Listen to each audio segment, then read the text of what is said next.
Pablo Solana. Escribió, ustedes lo conocen o hemos salido alguna vez acá y hemos mencionado también el libro 2001, No me arrepiento de este amor, historias y devenires de la rebelión popular, editado por Chirimbote en el año 2021. En 2001 integraba la coordinadora de trabajadores desocupados Aníbal Verón. Es periodista, escritor, autor, intelectual también, progresista también. Todo esto lo vamos a charlar con él, que nos visite en el estudio, aprovechando de que anda también por Tras la Sierra. Pablo, ¿cómo andas? Buen día. ¿Qué tal? Buen día, gracias por la invitación. Un gusto estar acá compartiendo el aire con ustedes. Qué bueno, che, que estés. Qué bueno que estés. ¿Cómo la ves vos, que venís así con un recorrido largo de contar un poco lo que pasa o de tratar de entender lo que pasa estos tiempos? Difícil, obviamente, creo que... ¿Ves un revival así o ves algo nuevo?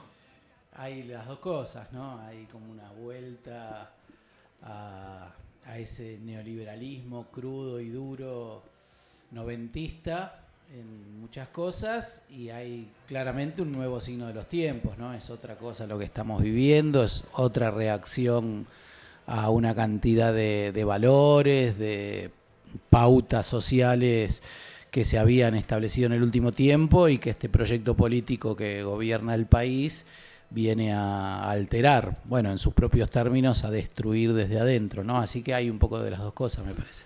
Yo leí en Twitter esta mañana, anoche también, al presidente hablando, ¿no?, de la cultura woke.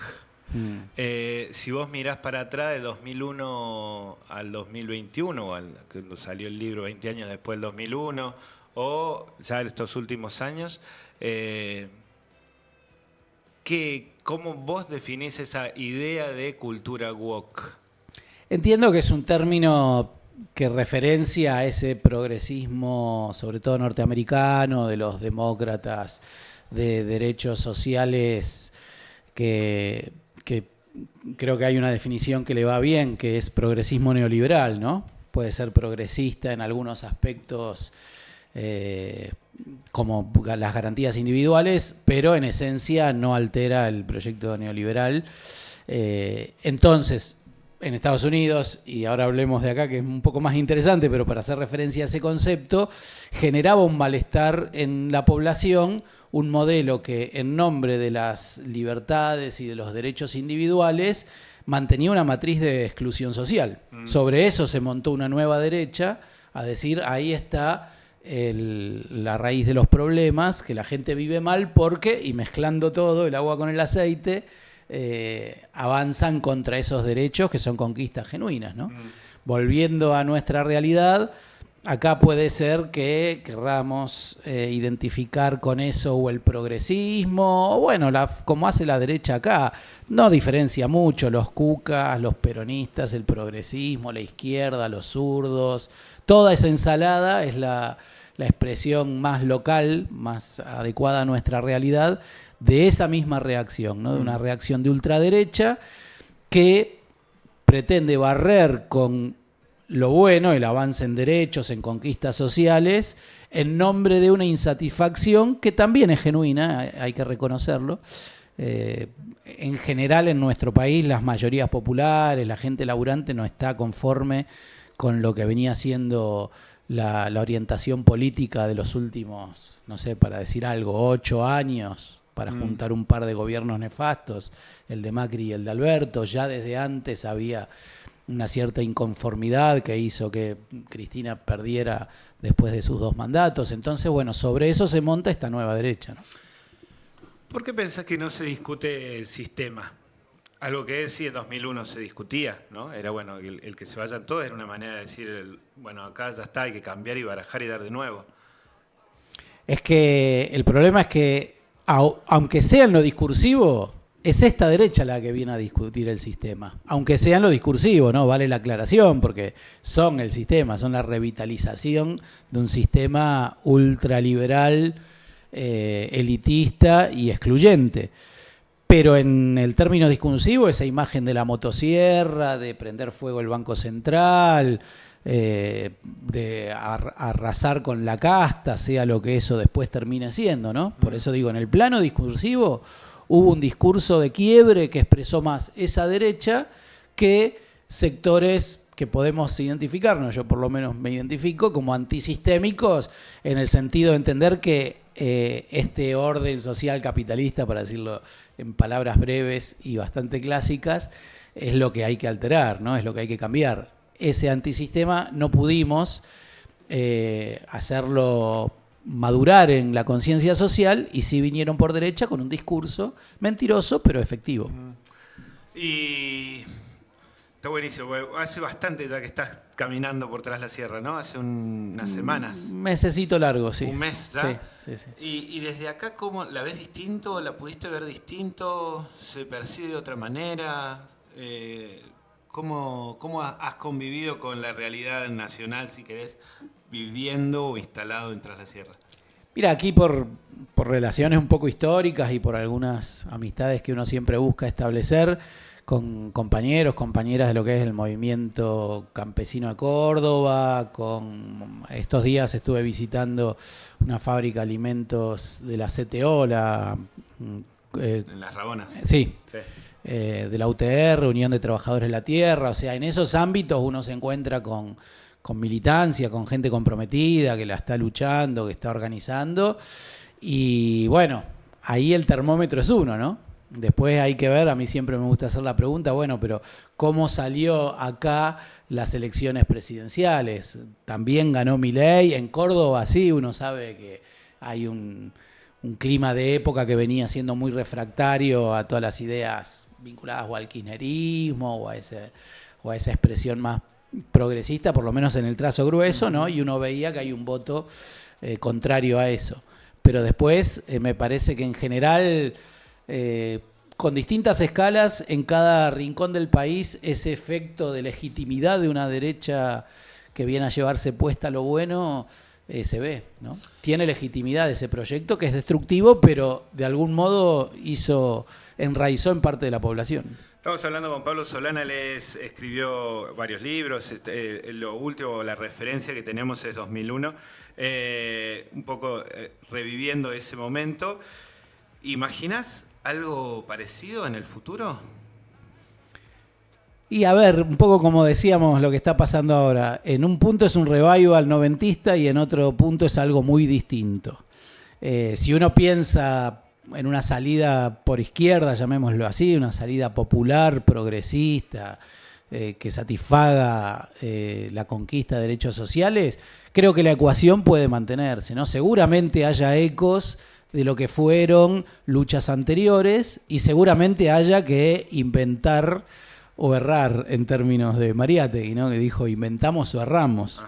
O sea, no podemos quedarnos con la nostalgia, creo que en ninguno de los planos, ni de quienes añoran más una rebelión social que se lleve puesto todo al nivel del 2001, del Cordobazo, que en algunos momentos históricos eso tiene una efectividad y un sentido, quienes añoran un gobierno kirchnerista que viene a reivindicar los derechos humanos y ciertas conquistas sociales y a empoderar luchas sindicales en algún plano, bueno, con las miradas complejas que puede aplicársele al kirchnerismo, pero que tuvo una impronta que también sería erróneo proyectarla tal cual a futuro, ¿no? Entonces, alguito de aquello hay de la impugnación al sistema, de la necesidad de pensar en clave de gobiernos alternativos y populares, y mucho de inventar también va a tener que haber. Y entonces, como vos seguís militando, sos de participar en organizaciones que están organizándose, ¿hay algo de eso en algún lado? Sí, ahora cuando apenas asumió el gobierno de Milei, sobre todo en Buenos Aires, se dio como un revival de asambleas barriales, o sea, de autoorganización en los barrios, de la mano de los cacerolazos, del rechazo a las primeras medidas económicas, a los anuncios del mega DNU. Bueno, eso generó una efervescencia social. Yo vivo en el barrio de La Boca, en Buenos Aires, y se organizó una asamblea y es un espacio genuino de participación. Después ese tejido de distintas asambleas en la ciudad articula con las distintas luchas que se fueron dando en defensa del hospital público, para rechazar los despidos, en particular en mi barrio contra los desalojos, porque también hay un gobierno de ultraderecha, como es el de Jorge Macri en la ciudad de Buenos Aires, y un proyecto de gentrificación que implica excluir a la población tradicional, histórica del barrio, para ser reemplazada por megaemprendimientos inmobiliarios. Entonces, todos esos planos de resistencia se están dando. A mí me gusta, me motiva a ser parte de eso. Y después, un poco desde el periodismo, desde la escritura, uno sigue tratando de proyectar reflexiones, análisis y acompañar también esas luchas, ¿no? Desde el plano de las ideas.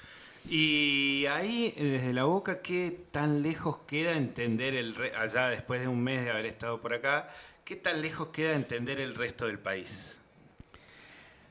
Y a ver, en estos espacios que te estoy mencionando, asamblearios, de un activismo social, de una sensibilidad social, por ejemplo, las luchas medioambientales es algo a lo que se le presta atención. Ahí también, sí, hemos debatido sobre los incendios y qué está pasando también con la sospecha de intereses inmobiliarios muchas veces detrás de los incendios, del mismo modo que ese extractivismo urbano lo tomamos como concepto de lo que entendemos que es un modelo extractivista, que ya sea a partir de la deforestación, la megaminería, problemas que no son de la ciudad, pero que uno siente que hay una identidad común, ¿no? Entonces, yo creo que se ve, insisto, en estos ámbitos de cierta sensibilidad social, de cierto activismo social, esa hermandad a la distancia creo que se puede establecer sin mucha dificultad. Después está el problema que hay un grueso social atravesado y ganado, sí, más por un individualismo y por un que me importa y por un, no sé, pasa lejos, sí, ¿no? Aunque esté pasando en Entre Ríos, en Zárate, que uno respira en Buenos Aires el humo de esos incendios forestales intencionales, una mayoría social pretende desentenderse. Sí. Pero, pasan las dos cosas. ¿Vos te acordás cómo era, no sé, las organizaciones en el 97, en el 98? Si yo te repitiera la pregunta en esos años, ¿ves como un contexto distinto en términos tecnológicos, redes sociales, inteligencia artificial, esta cuestión? ¿O hay algo general, así intrínseco, bien de las tripas, que es igual? En términos de organización, desorganización, referentes, falta de referentes. Mira, lo conversábamos estos días ahí en la fábrica de la UTR, de la Unión de Trabajadores Rurales acá de Córdoba, con los compañeros sobre esto, ¿no? Los reflejos noventistas. Uno empezó a militar en aquellos años, la desocupación en el conurbano bonaerense hacía estragos y fue como el proyecto de organización más firme que encaramos en aquellos años. Cuando mirábamos en aquel entonces, sin redes sociales, sin tanto acceso a una información precisa, pero las televisoras, recuerdo Crónica TV registrando los piquetes, lo que pasaba en Salta, en Cutralcó, en General Mosconi, nos interpelaba. Hace 10 días, si día más, día menos, hubo un episodio en Salta, en una zona de frontera, donde la gendarmería intervino buscando, entre comillas, poner orden de la manera brutal que muchas veces las fuerzas de seguridad lo hacen, y terminó asesinado un trabajador comúnmente denominado bagallero, es decir, hacen pequeños traslados de mercadería de frontera con un tipo de actividad laboral que puede rozar la falta de legalidad en términos de qué comercio es ese, pero que es la forma de vida en muchos de esos pueblos. Y tras la intervención de la gendarmería terminó asesinado uno de esos trabajadores. Eso pasaba en los 90, empezó a pasar de a poco que se lo tomó más seriamente. En algún momento empezó a generar esos estallidos sociales en comunidades que uno no los entiende bien de lejos, pero que en la comunidad, cuando rasca un poco, entiende qué pasa y entiende que está esa desigualdad, esa búsqueda de arreglársela como se pueda. la intervención de las fuerzas de seguridad y un caldo de cultivo que empieza a ser explosivo, ¿no? Eso no hace falta ya ahora irse a los 90 para contarlo. Pasó hace 10 días en Salta. También hubo una fuerte reacción social, hubo un enfrentamiento con la gendarmería, hubo un trabajador asesinado en una protesta y son signos preocupantes. Cómo juegan hoy las redes sociales sobre esa realidad es complejo, porque yo creo que salvo este comentario en un espacio como el de ustedes, no es una noticia que haya llegado y a veces la sobreabundancia de medios no implica la sobreabundancia de información, casi que al contrario, ¿no? Puede haber una ola de cosas por todos lados todo el tiempo que termina... Que también es parte, es como medio una paradoja. Un ruido comunicacional intencional para justamente tapar algunas realidades como esta que estamos pudiendo charlar en este espacio, ¿no? Vos, y ya más en términos personales, ¿no? Agradeciéndote, estamos hablando con Pablo Solano, él es escritor, también alguien que piensa bastante, que piensa la realidad y con mucho recorrido en lo que fueron los 90, 2001 y de ahí para acá. ¿Relajás en el término postmodernos en algún momento? Decir, bueno, hay esas instancias de, bueno, no, me voy a pileta, ya fue, me pongo bronceador o protector solar, ya fue, me compro una birra, ya fue. Esas instancias están en un militante que ha transitado toda esta época y que no es hijo de los 70, ¿no? También en donde todo era mucho más dramático. Acá es como que somos todas estas tortugas en la olla, ¿no? En todo el tiempo. Sí, por una dimensión humanista, digamos, humanitaria, ¿no? De largo aliento. Esto está bien la referencia que haces, me parece que es justa. En los 90, perdón, en los 70 hiciste esa mención.